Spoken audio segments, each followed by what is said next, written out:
Malamposo ng follow-up operation sa Mandawi Police niya itong usa ka kilong nga dugas nga nasakmit sa miaging simana. Laing notado nga namaligya ang nadakpan. Ang report din Nico Serino. Nadakpan sa taga MCPO Station 1 sa ilang buy-bust operation kagahapon si Manuel Reyes, 32 anyos. Gihulagway siya nga high-value target. Nakuha sa iyang posisyon ang tulo ka mga pakete sa gituuhang shabu nga moabot sa 100 grams. Mubalor kini og 680,000 pesos. Ang operasyon kang Reyes natigayon agi og follow-up sa operasyon sa miaging simana.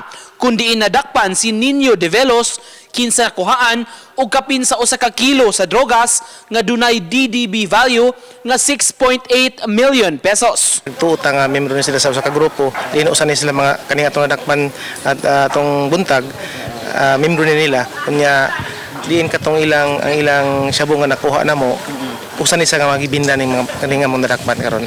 Si Reyes miangkon nga igo ra siyang midawat sa item ug gisuhulan ra niini. Buhat na ako man para